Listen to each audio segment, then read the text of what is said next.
back with the Ron and Fez show. Time for someone to get qualified to come in tomorrow in studio to play poker for a chance to win a trip for two to Las Vegas, Nevada. Where is it? Nevada. Oh, okay. I thought it was Nevada. Courtesy of Discovery Channel's American Casino, where you can take a peek behind the scenes of Vegas's Green Valley Ranch Resort Casino and Spa by watching American Casino Fridays at 8 p.m. only on Discovery Channel. All right, Fezzy, what's your question this time? And I really hope we get some poker players in here, not just people who win trivia questions and then get bombed out. Here is the next $100 qualifying question. In the movie Lost in America, what hotel did Albert Brooks claim has heart?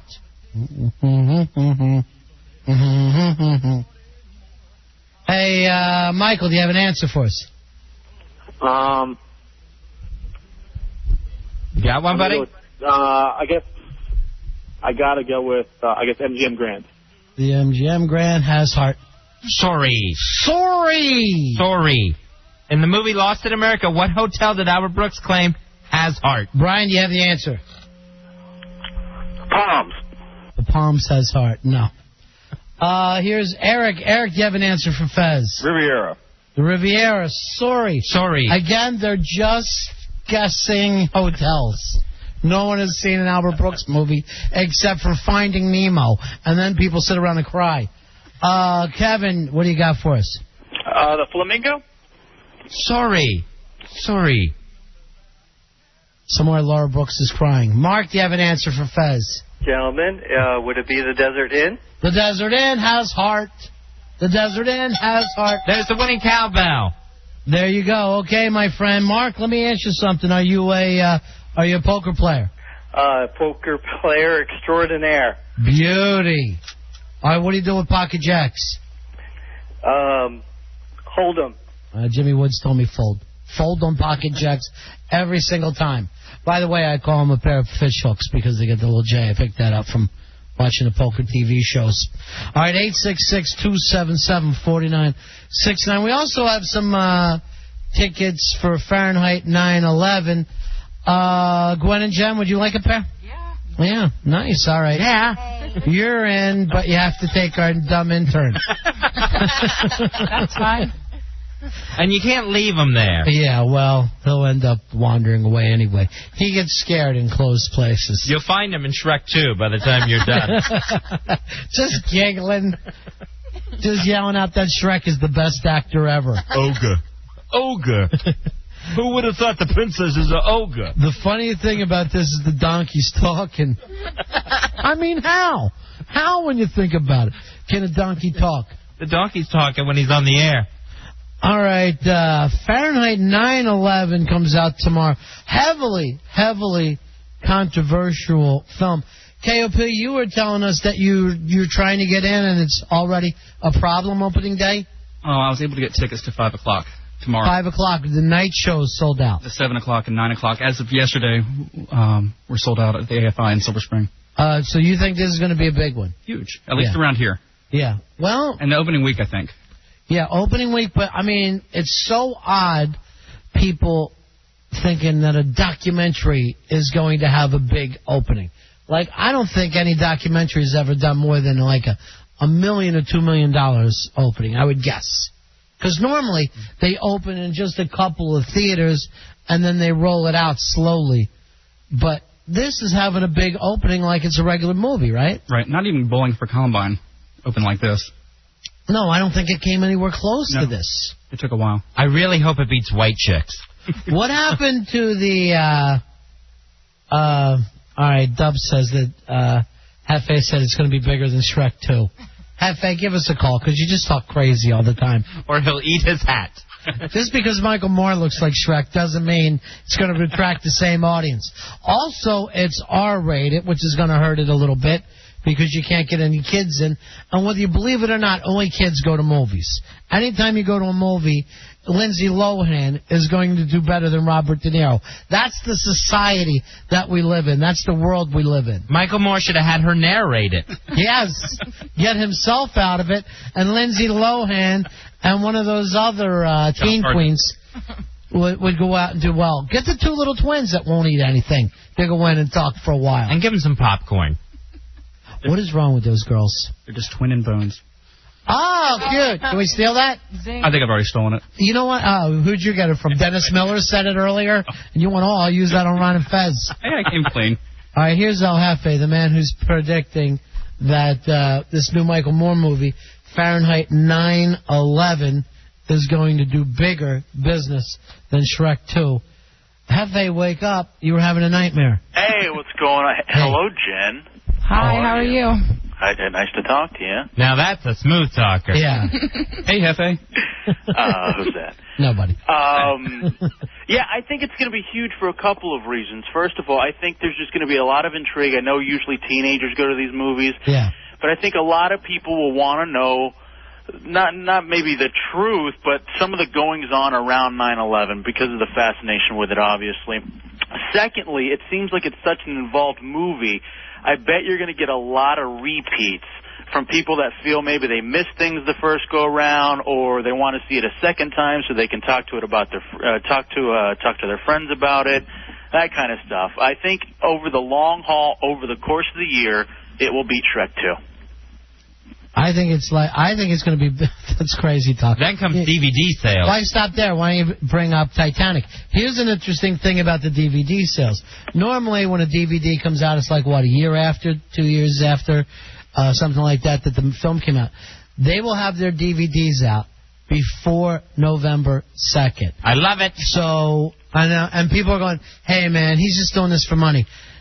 I got news for you. Anytime you're saying, I don't care how much the movie makes, I want the DVDs out before early November, that's going to show you that the guy's really out to get the President of the United States out of office. Can I count that in my totals? No.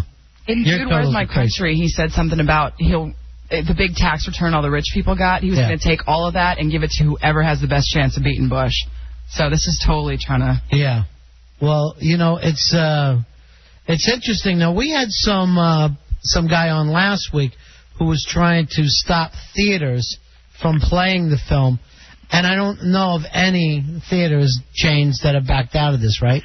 Actually, guys, we were trying to put together a screening, and the one theater that we had that fell through said they were considering not even showing it because they were actually getting death threats at that theater, and that was locally here in Fairfax. Yeah, but you're getting death threats from Republicans. They're not going to come through unless they have the Army to do it for them.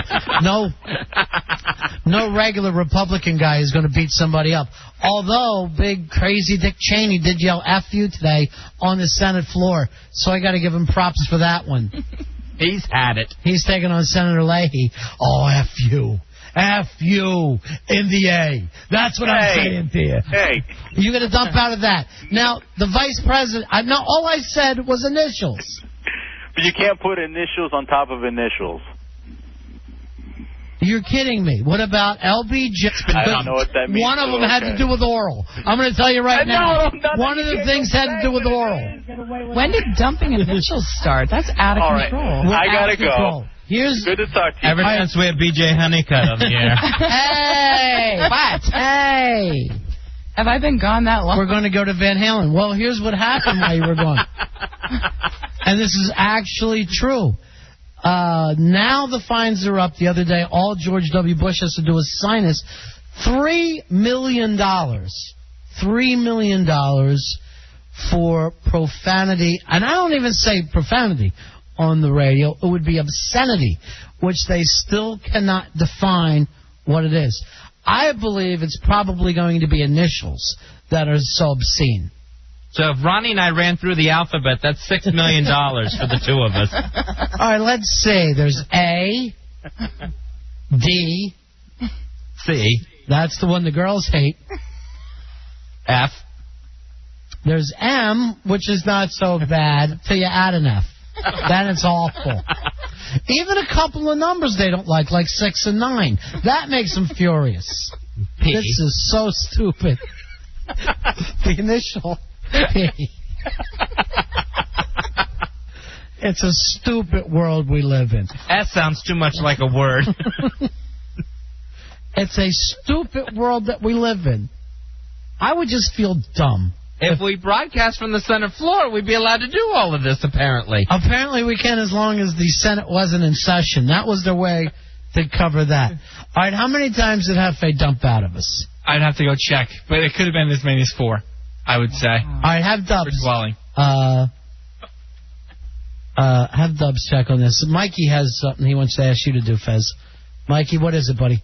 You know, $3 million. The only voice I can imagine that being said in is kind of like Dr. Evil. I was wondering if Fezzy could do that for us. Yeah, could you do the $3 million in your Dr. Evil voice? $3 million. Perfect. Throw me a frickin' bone here, people. All right, we just had to dump out of that. I forgot. Because bone. That is slang for you know what.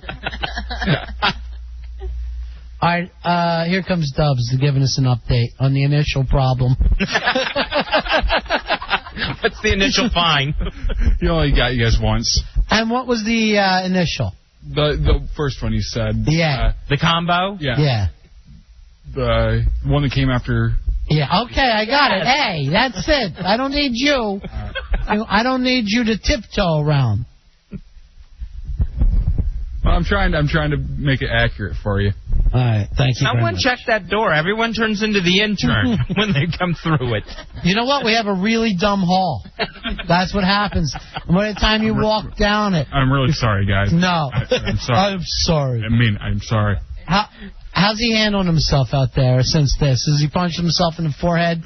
He's like, if you put me on the air, I'm gold. That's what he told me. What happens to him from one side of that door to the next? Where does the confidence start? Wayne Newton is on the other side of that door. And then when he comes in, we get a Fig Newton.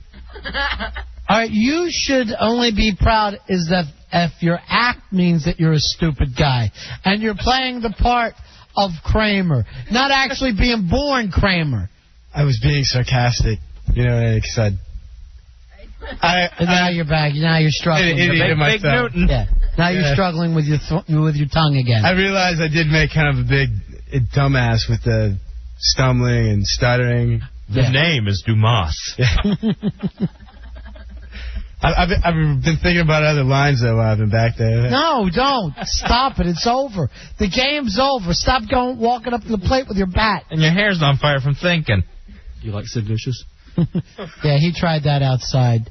He actually heard the name Sex Pistols, walked over to Jen, and just said, Sid Vicious. And she goes, what about him? I heard you say Sex Pistols. Like we're playing some kind of password game. Like stupid password is suddenly going on outside. Password for dummies. Pistols? What's the new thing you want to say to the ladies? While you're down there? Is that what you want to say? Well, While you're down there? While they're down there, so I can't, it's real weird now. I can't. Yeah. All right, now you're intimidated. They both stood up. I just want to say, having met and talked to both of you, very cool. And had a good time. That's great, man. Talking to both of you. How odd. That's exactly what they didn't want to say to you. You did such a great job writing that. Having met you was really cool. That was your beautiful thing that you thought of. Nice meeting new people. When you're out there, did you went, damn, I could have said that. It's a mongoloid greeting card. Which would be great, and they could make a lot of money if they sold those. Hallmark cards. Yeah. Is what you should be writing. I'd buy one. As long as he doesn't draw. That, for some reason, grosses me out. The artwork alone. Wonder Boy, let's see you talk up a record. All right. Wonder Boy is leaving us. He's going to, I believe it's the number 5 market in America, Nags Head, North Carolina. It's not the number 5 market in the Outer Banks. And what is the website? It's WOBR.com. Watch the initials. I know. Yeah. That's $12 million we just lost. Yeah, right. WOBGYN. No, do you work someplace that, the FCC can't find you there? By the way, the FCC, 2 initials right there that I find disgusting. He's basically going to a radio witness protection program. You're listening to 106.7 WJFK and live 105.7 in Baltimore. We have new pictures up on the website. Check it out, WOBR.com. And, That's sorry. Marianne. They need to sing now. All right, that was really bad. All right, bring it back down. First of all, you got to sound like you're, like you're shotgun, like you're laying it on him, like you can't believe you got this song to play. All right, the second thing, the new pictures. I want the girls to come over and look at it. Here's the new pictures. It's this is his radio station. It's the Best Body on the Beach, and all little boys, as if it's the pedophile radio station. And you know what? I sent that to Heckler, and he was like furious and goes, "What's the story? I'll report him right now," thinking that he had another chance to go to the FBI over a pedophile site. Oh, I'm just going to report the fact that Heckler has the pictures. And I had to tell him no. It's just funny because it's his thing. And here's the other pictures. This is one of the big gigs here. This is what was called the Perfect Storm screening party that they put on with the locals. And there's the people that go to show them. See, when you put mirrors up behind the bar, it looks like you have a lot more liquor. There they are. There's the crowd. Hey, I'll tell you this, just looking at the crowd, too, yes, learn a lot about Buffett, because they seem like they know. Ronnie, look at in that picture, look at the TV that's up in the corner of the bar. It is hurricane coverage. Yeah. It's always hurricane. Well, that's every day. Every day. So he's going to host a midday shift. He does production and fills sandbags. So those are like all his job duties. Maybe that should be your name on the air, Phil Sandbags. Hey everybody, it's me, Phil Sandbags. How are you? What's your position there? Assistant program director. Are you allowed to say APD? No, I don't think I can. That's 3 bad ones right there. Yeah. That's all right. That's actually the 3 things that Fez is interested in, and I don't know why. I had no idea it stood for assistant program director. When did it change? All right, let's see you do another one. Come on, talk it up and rock it hard. All right. Rock it. It's 106.7 WJFK and live 105.7 in Baltimore. We have more tickets to the Best Body on the Beach coming up a little bit later today. I'm Phil Sandbags, and this is Molly Hatchet with flirting with disaster. That's exactly what you're doing. On 106.7 WJFK and live 105.7. Try it as a pirate this time. Yeah. And clear your voice. No, that's good. I wanted to have the... You want to be a little raspy. A little phlegm. Yeah, phlegmy. Then you sound like all the other midday girls at rock stations. Yeah, you listen to Amy Newman. And we're partying hard till 3 o'clock. Then I'll be making way for Scotty Phillips. I'm Ma Farrell. I got news for you. I'm really hot. Just don't see me. Don't ever see me in public. Because they always sound like that. Yeah, I just talking makes me horny. And then you come into this, look at me, I'm hitting! Oh! Ah! All right, try it one more time, Wonder Boy. All right. All right, by the way, we'll come back. We'll do more Vegas trivia. Make it really easy, Fez. 866-277-4969. We need four card players tomorrow. Winner of the poker tournament is on their way to Vegas, baby. Another one, Wonder Boy. 106.7 WJFK and live 105.7 in Baltimore. Stay tuned. We have your chance to go to Las Vegas coming up a little bit later tonight on 106.7 WJFK and live 105.7 Baltimore. Your redundant station. All right, first of all, you never mentioned Foghat. You never mentioned... And, you mentioned Foghat, and that's going to keep your time spent listening. On that station, you got to let them know Foghat coming up. Before you go turning the channel, we're going to be taking a slow ride. And you need to have, little stories about the bad song. Flirt and Disaster was like, this is my song for my first marriage. Boom, it's Flirting with Disaster.